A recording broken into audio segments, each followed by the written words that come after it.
இருதயமே கனலாய் எரிந்து கனலாய் பரவும் இயேசுவின் இருதயமே புனலாய் சுரந்து புனிதம் வளர்க்கும் இயேசுவின் இருதயமே என்ன இனிமை உன்னை நினைத்தால் இயேசுவின் இருதயமே என்னையே ஆளும் மன்னவன் நீயே இயேசுவின் இருதயமே என்ன இனிமை உன்னை நினைத்தால் இயேசுவின் இருதயமே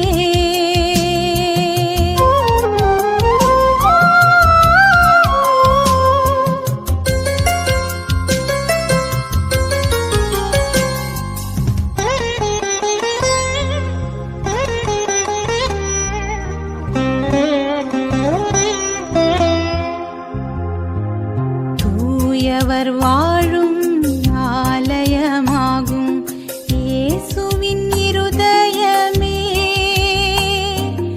பாவியர் தேடும் புகலிடமாகும் இயேசுவின் இருதயமே தூயவர் வாழும் ஆலயமாகும் இயேசுவின் இருதயமே பாவியர் தேடும் புகலிடமாகும் இயேசுவின் இருதயமே என்ன இனிமை உன்னை நினைத்தால் இயேசுவின் இருதயமே என்ன இனிமை உன்னை நினைத்தால் இயேசுவின் இருதயமே என்னையே ஆளும் மன்னவன் நீயே இயேசுவின் இருதயமே என்ன இனிமை உன்னை நினைத்தால் இயேசுவின் இருதயமே. பொது காலம் 11ஆம் வாரம் வெள்ளிக்கிழமை ஜூன் மாதம் 21ஆம் திகதி. முதல் வாசகம் அரசர்கள் 2ஆம் நூலிலிருந்து வாசகம். அந்நாட்களில் அகாசியாவின் தாய் அத்தாலியா தன் மகன் இறந்து விட்டதைக் கண்டு கிளர்ந்தெழுந்து அரச குடும்பத்தார் அனைவரையும் கொன்றார்.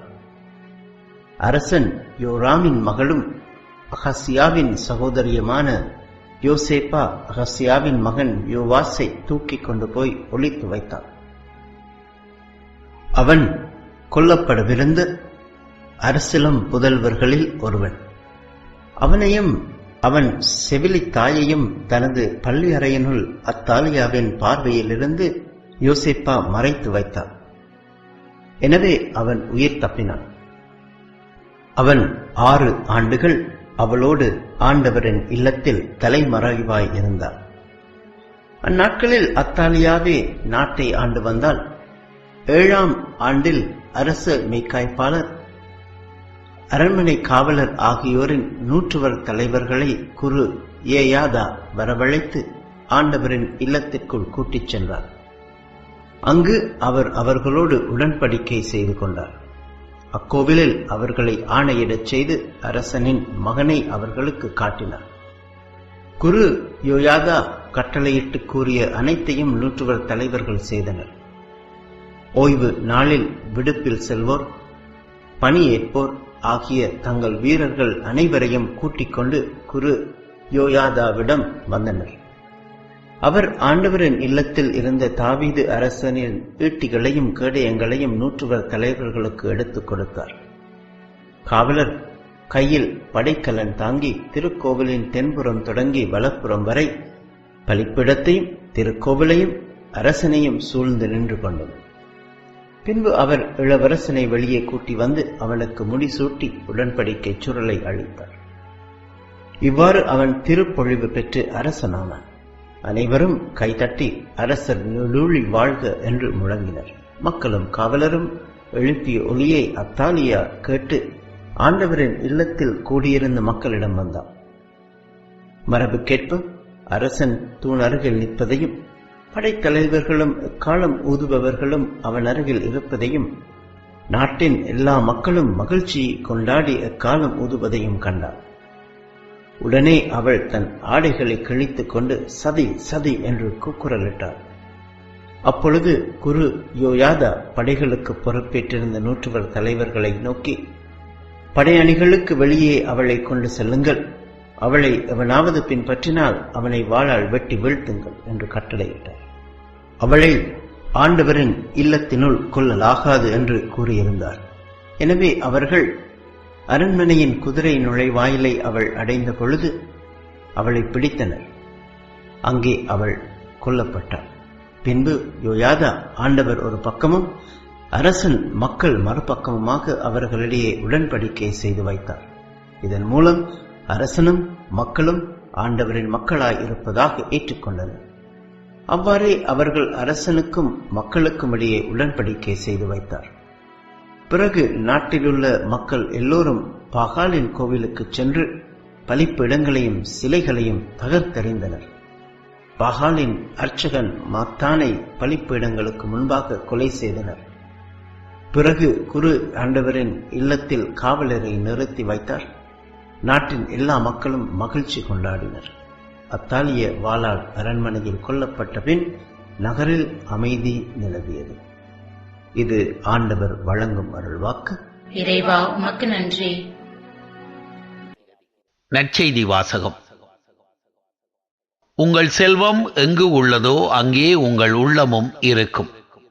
மத்தேயு எழுதிய தூய நற்செய்தியிலிருந்து வாசகம். அதிகாரம் 6 வசனங்கள் 19 23 வரை. அக்காலத்தில் இயேசு தம் சீடரை நோக்கி கூறியது, மண்ணுலகில் உங்களுக்கென செல்வத்தை சேமித்து வைக்க வேண்டாம். இங்கே பூச்சியும் துருவும் அழித்துவிடும், திருடரும் அதை கன்னமிட்டு திருடுவர். ஆனால் விண்ணுலகில் உங்கள் செல்வத்தை சேமித்து வையுங்கள். அங்கே பூச்சியோ துருவோ அழிப்பதில்லை, திருடரும் கன்னமிட்டு திருடுவதில்லை. உங்கள் செல்வம் எங்கு உள்ளதோ அங்கே உங்கள் உள்ளமும் இருக்கும். கண்தான் உடலுக்கு விளக்கு. கண் நலமாயிருந்தால் உங்கள் உடல் முழுவதும் ஒளி பெற்றிருக்கும். அது கெட்டுப்போனால் உங்கள் உடல் முழுவதும் இருளாயிருக்கும். ஆக உங்களுக்கு ஒளி தர வேண்டியது இருளாயிருந்தால் இருள் எப்படி இருக்கும்? இது கிறிஸ்துவின் நற்செய்தி. கிறிஸ்துவே உமக்கு புகழ். பிரியமானவர்களே, ஒரு பழைய கதை. ஒரு பணக்கார பெண்மணியும் அவரிடம் வேலை பார்த்த ஒரு ஏழை பெண்மணியும் ஒரே நாளில் இறந்தனர். இறந்த இருவரையும் புனித பேதுரு மோட்ச வீதிகளின் வழியே அழைத்துச் சென்றாராம். அப்போது ஒரு பெரிய மாளிகை வந்தது. பேதுரு ஏழை பெண்மணியிடம், இது உங்களுக்கான வீடு, நீங்கள் சென்று தங்கலாம் என்றார். பேதுருவும் பணக்கார பெண்ணும் தொடர்ந்து நடந்தனர். பணக்கார பெண் தனது உள்ளத்திற்குள், என்னிடம் வேலை பார்த்த பெண்ணுக்கு இவ்வளவு பெரிய மாளிகை என்றால் எனக்குரிய வீடு இதைவிட பல மடங்கு பெரிதாக இருக்கும் என்று எண்ணிக்கொண்டாராம். சிறிது தூரம் கடந்த பின்பு ஒரு குடிசை வீடு வந்தது. பேதுரு பணக்கார பெண்மணியிடம், உங்களது வீடு வந்துவிட்டது, நீங்கள் இங்கு தங்கிக் கொள்ளலாம் என்று சொன்னார். அதிர்ச்சி அடைந்த அந்த பெண், என் வேலைக்கார பெண்ணுக்கு அவ்வளவு பெரிய மாளிகையை கொடுத்தீர்கள், எனக்கு இவ்வளவு சிறிய வீடா என்று தன் எதிர்ப்பை காட்டிய பொழுது, பேதுரு, என்ன செய்வது, எங்கள் கையில் ஒன்றும் கிடையாது. பூமியில் நீங்கள் இருக்கும்போது எதை இங்கு அனுப்புகிறீர்களோ அவற்றை வைத்துதான் நாங்கள் உங்களுக்கான வீடுகளை கட்டுகிறோம் என்றாராம். அன்பிற்குரியவர்களை, இன்றைய நற்செய்தியில் இயேசு மண்ணுலகில் சேர்த்து வைக்கப்படும் செல்வம், விண்ணுலகில் சேர்த்து வைக்கப்படும் செல்வம் என்று இரண்டு வகையான செல்வங்களை பற்றி பேசுகிறார். மண்ணுலகில் சேர்த்து வைக்கப்படும் செல்வம் பொருள் சார்ந்தது, பொருளாதாரம் சார்ந்தது, மனிதர்கள் தரும் பெருமை, அங்கீகாரம் ஆகியவை சார்ந்தது. விண்ணுலகில் சேமித்து வைக்கப்படும் செல்வம் என்பது குணம் சார்ந்தது, உறவு சார்ந்தது, மதிப்பீடுகள் சார்ந்தது, ஆன்மா சார்ந்தது. இந்த இரு செல்வங்களில் மண்ணுலக செல்வம் எளிதில் நம்ம ஏற்கக்கூடியதாக இருக்கிறது. அது உடனடி இன்பத்தை வழங்க வல்லதாக இருக்கிறது. ஆனால் அது எளிதில் தீப்பிடித்து எரிந்து போகும் சருகு போல உடனே அழியக்கூடியதாகவும் இருக்கிறது. விண்ணுலக செல்வமோ அவ்வளவு ஈர்க்கக்கூடியது அல்ல, உடனடி இன்பத்தை வழங்கக்கூடியதும் அல்ல. ஆனால் நிலையானதும் நீடித்ததுமானது. மகிழ்ச்சியை மெதுவாகவும் கொஞ்சம் கொஞ்சமாகவும் நம் வாழ்வுக்குள் கொண்டு வர வல்லது. ஆனால் மனிதர்களிடம் உள்ள பிரச்சனை என்னவென்றால், தங்களது தெளிவற்ற பார்வையின் காரணமாக அவர்கள் எது நிலையான மகிழ்ச்சியை கொடுக்குமோ அதை தேர்ந்தெடுப்பதை விட எது உடனடி இன்பத்தை கொடுக்குமோ அதை தேர்ந்தெடுத்து விடுகின்றனர். இப்படிப்பட்ட தெளிவற்ற பார்வையே நம் வாழ்வு இருளிலும் துன்பத்திலும் இருப்பதற்கான காரணம் என்பதை இன்றைய நற்செய்தியின் 2ஆம் பகுதியில் இயேசு நமக்கு எடுத்துரைக்கின்றார். இங்கு இயேசு கண் என்று சொல்வது உடல் உறுப்பை சுட்டிக்காட்டுவது அல்ல, மாறாக வாழ்க்கையின் மட்டில் நாம் கொண்டுள்ள கண்ணோட்டத்தையும் பார்வையையும் சுட்டிக்காட்டுகிறது. கண் நலமாக இருத்தல் என்பது தொலைநோக்கு பார்வையை, உடனடி இன்பத்தை தரவல்ல காரியங்களையும் தாண்டி வாழ்க்கையை பார்ப்பதை சுட்டிக்காட்டுகிறது. இப்படிப்பட்ட தொலைநோக்கு பார்வை உள்ளவர்கள் மண்ணுலக செல்வத்தை சேர்ப்பதிலேயே தங்களது ஒட்டுமொத்த வாழ்வை தொலைத்து விடாமல் விண்ணுலக செல்வத்தையும் தேடுவதில் அக்கறை காட்டுகின்றனர். அப்படிப்பட்டவர்களின் வாழ்வானது ஒளி பெற்ற வாழ்வாக இருக்கும் என்பதை இறைமகன் இயேசு நமக்கு சுட்டிக்காட்டக்கூடிய செய்தியாக இருக்கின்றது. ஜெபம். இறைவா, வாழ்வின் மட்டில் நாங்கள் தெளிவான பார்வையை கொண்டு சரியான காரியங்களை தேர்ந்தெடுக்க வரம் தருவீராக. ஆமென். வைகரை விடுகின்றது,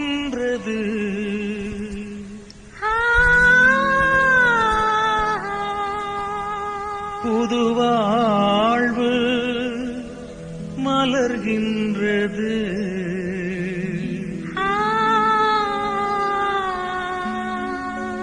அந்த வாழ்வை நோக்கி திருப்பயணம்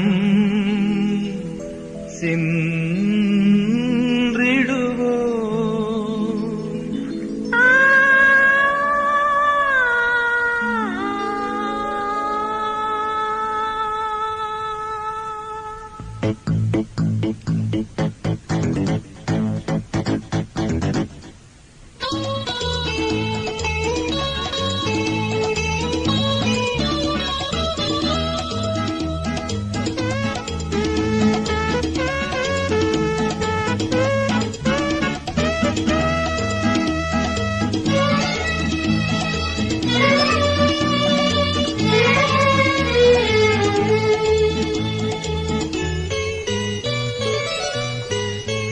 நிறைவாழ்வை நோக்கி திருப்பயணம் பாருலகில் செல்லுவோம்.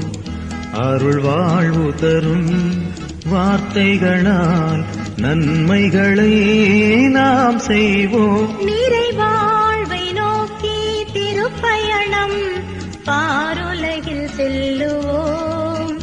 அருள் வாழ்வு தரும் வார்த்தைகளால் நன்மைகளை நாம் செய்வோம். செல்வோம், விரைந்து செல்வோம், நிறைவாழ்வை நோக்கி செல்வோம். செய்வோம், விரைந்து செய்வோம், இனி புதியதொரு உலகினை செய்வோம்.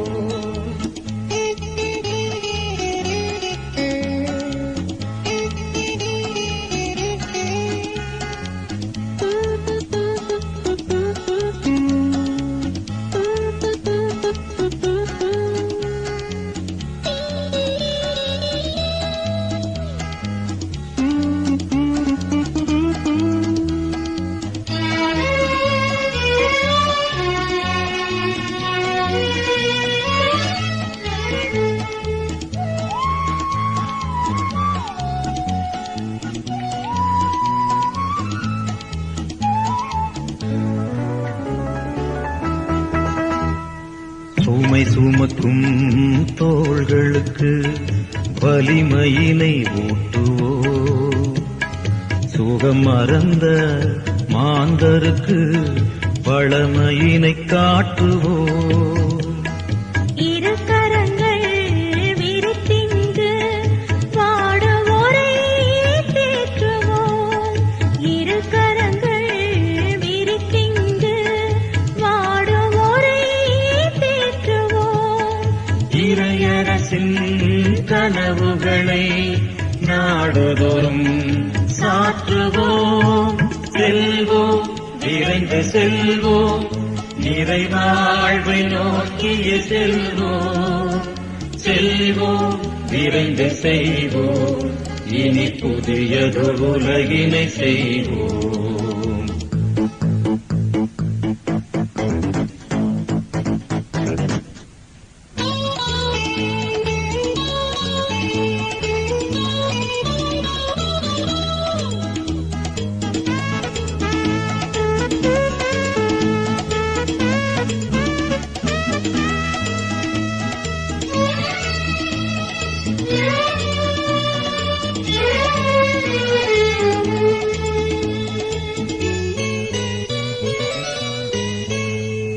வாழ்வை நோக்கி போகும் இந்த பாதைகள் பயணங்கள்.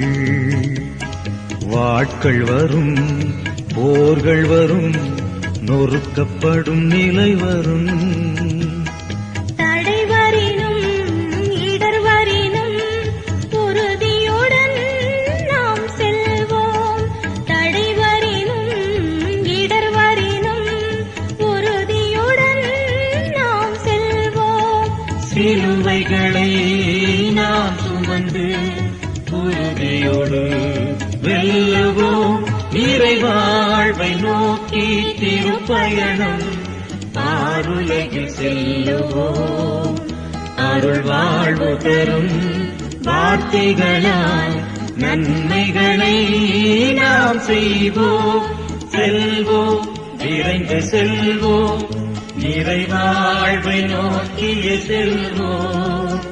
செல்வோம், விரைந்து செய்வோம், இனி புதியதொரு உலகினை செய்வோம். நிறைவாழ்வை நோக்கி திருப்பயணம் ஆருலகில் செல்லுவோம். அருள் வாழ்வு தரும் வார்த்தைகளால் நன்மைகளை நாம் செய்வோம். நிறைவாழ்வை நோக்கி திருப்பயணம் பாருலகில் செல்லுவோம். அருள் வாழ்வு தரும் வார்த்தைகளால் நன்மைகளை நாம் செய்வோம். செல்வோம், விரைந்து செல்வோம், நிறைவாழ்வை நோக்கிய செல்வோம். செய்வோம், விரைந்து செய்வோம், இனி புதியதொரு உலகினை செய்வோம்.